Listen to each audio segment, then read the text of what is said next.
Doctor পাইবেন সকালে, আপনার সমস্যা হয়েছে রাত্র 2টার সময়। আচ্ছা, এইবার আসি আমাগো বাঙালির ঘুমের ঔষধ। এটা কেমন? প্রিয় ভাই বোন বন্ধুরা, আসসালামু আলাইকুম। কেমন আছেন সবাই? আজকে আমি একটা বিশেষ ভিডিও করতে যাইতেছি। তো আমার খুবই ভালো লাগবে যে এইটা আপনাদের লগে শেয়ার করমু আমার এই অভিজ্ঞতাটা। আমার এই জায়গায় একটা ফার্স্ট এইড বক্স দেখতে পাইতেছেন। তো এইটা ম্যাক্সিমাম মানুষের বাসায় থাকে বা রাখা উচিত।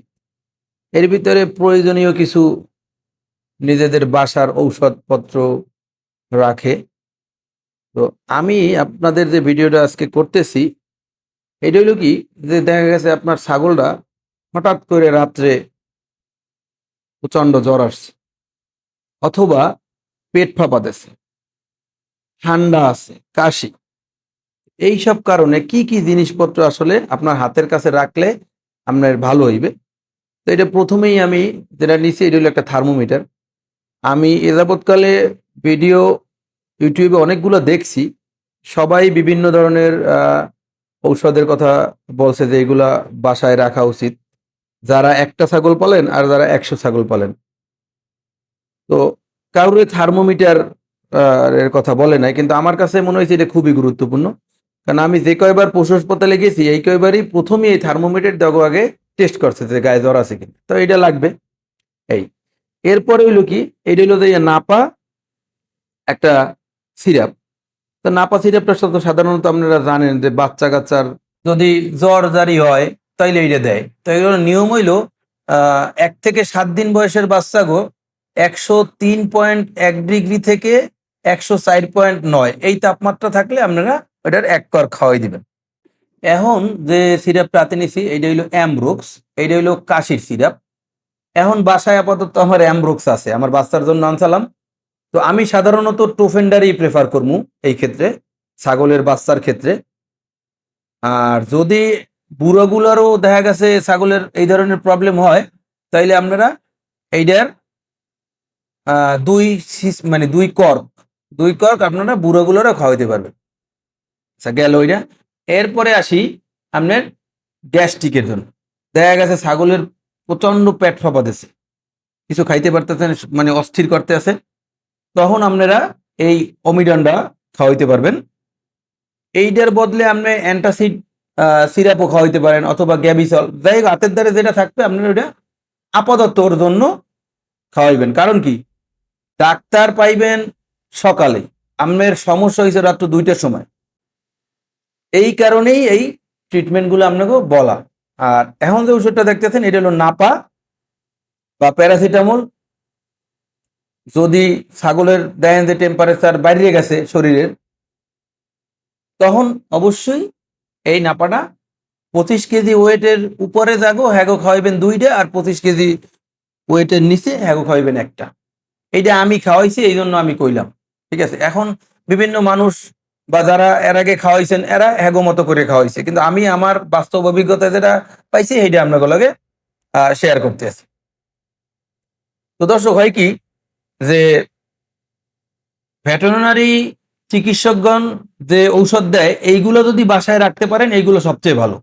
কিন্তু আমি কইছি, মানে এমন একটা সিচুয়েশন তো আসতেও পারে আপনার লাইফে যে এই কোনো ঔষধপত্র হাতের দ্বারে নাই, তখন কি করবো আমরা?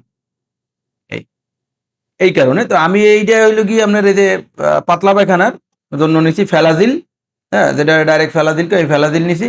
যদি পাতলা পায়খানা হয় কখনো, তাইলে ফেলাজিল খাওয়াইবেন। আর এসএমসি রোড স্যালাইনটা বাসায় রাখতে হবে, ওদের পাশাপাশি স্যালাইন খাওয়াইবেন।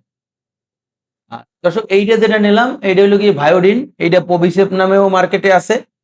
এইটা হইলো ছাগলের কোথাও দিয়ে কাটতে গেলে, ছিঁড়ে গেলে, দেখা গেছে যে গুতাগুতি করে শিং ভেঙ্গি হেলাইছে রাত্রিরে, তখন কি করবেন? অথবা ছাগলের ঘরের লগে টাক দিয়ে শিং ভেঙ্গি হেলাইছে, কিছু তো করার নাই, পশু, করতেই পারবেন। তো এই কারণে তখন এই পবিসেপটা দেবেন। আর সাথে এই অ্যান্টিসেপটিক ক্রিমটা নিছি স্যাভলন, এইটা দিয়ে আপাতত অগো এই ক্রাইসিসটা আপনি ফেস করবেন। ঠিক আছে? তো এইগুলো তো সাধারণত আপনারা জানেন, আমরা বাসা বাড়িতেও রাহি, আত্মাত কাটতে কাটতে গেলে আসলে লাগে এই কারণে। তো কিছু তুলা রাখবেন সবসময়ের জন্য, যাতে তুলা দিয়ে আপনার এইটা পবিত্রে ভিজাইবেন অথবা এক্সিসাইলে ভিজাইয়া অর্ডারে দিতে হইবে। আর হইলো এই যে সুতির ন্যাকড়া, আমি কিন্তু চাইলে আপনাকে গজও দেখাইতে পারতাম, কিন্তু গজ সবসময় তো অ্যাভেলেবেল না ভাই, নাও তো থাকতে পারে। তো তখন এই যে বাসায় সুতির ন্যাকড়া থাকে, হ্যাঁ, এই ন্যাকড়া ডাইন নিয়ে আপনি কামড়া সারবেন। আর এই জিনিসটা হইলো হিস্টেসিন, অ্যালার্জি, কাশি, সর্দি, এই বিভিন্ন উপসর্গে এইটা খাওয়ান যায়। যদি এই ধরনের কোনো কিছু হয় তাইলে এই এর 2টা হিস্টেসিন ছাগলের খাওয়াইবেন। আচ্ছা, এইবার আসি আমাগো বাঙালির ঘুমের ঔষধ। এটা কেমন? অনেক মানুষ আছে এখনো দেই এই সরিষার তেল মাথায় না দিলে রাইতে ঘুমায় না। এটা কিন্তু আসলেই খুব উপকারী একটা জিনিস বন্ধুরা। যদি ছাগলের বাচ্চার ঠান্ডা লাগে অথবা ছাগলের ঠান্ডা লাগে, দেখবেন নাক দিয়ে পানি পড়ে, তখন এইটারে আপনি হাতে নিয়ে আঙ্গুলের মাথায় করিয়ে ঘষে নাক, ছাগলের নাকের ছিদ্রের ভিতরে আর হলো চোখের উপরে আস্তে ঘষা দিয়ে দেবেন, আর 2 কানে আর মাথায়, এই সাইডে জায়গায় সুন্দর করে দিয়ে দেবেন। আল্লাহর ইচ্ছায় দেখবেন যে ওদের এই ঠান্ডাটা উপশম হয়েছে অনেক। তারপরে অতিরিক্ত ঠান্ডার জন্য তো ভাই এত জানেনি, পশু হাসপাতাল ছাড়ার উপায় নেই, চিকিৎসকের কাছে যাইতে হবে। এইটা হইল কি, এইটা হইলো যে আমি যেসব জিনিসপত্র আপনাকে দেখাইলাম, এইটা হইলো যে আল্লাহ না করুক যদি এই ধরনের কোনো বিপদ হয়, তাইলে না ঘাবড়াইয়া এইগুলো আপনারা অ্যাপ্লাই করতে পারবেন ইনশাআল্লাহ। যদি আপনার কপালে থাকে আর যদি ছাগলের হায়াত থাকে, তাইলে এই চিকিৎসায় মোটামুটি আপনি ওই রাত্রটা পার করতে পারবেন। আর সব সময় পশু পাখির মুভমেন্টটা খেয়াল রাখতে হইবে, যে আসলে ওদের কোনো সমস্যা আছে কিনা বা ওরা কিভাবে চলাফেরা করতে আছে, এইগুলা খেয়াল রাখতে পারলেই মোটামুটি বুঝতে পারবেন ওদের শারীরিক অবস্থাটা কি। যাই হোক দর্শক, আজকে অনেক কথা বললাম, সবাই ভালো থাকেন। আসসালামু আলাইকুম ওয়া রাহমাতুল্লাহি ওয়া বারাকাতুহু।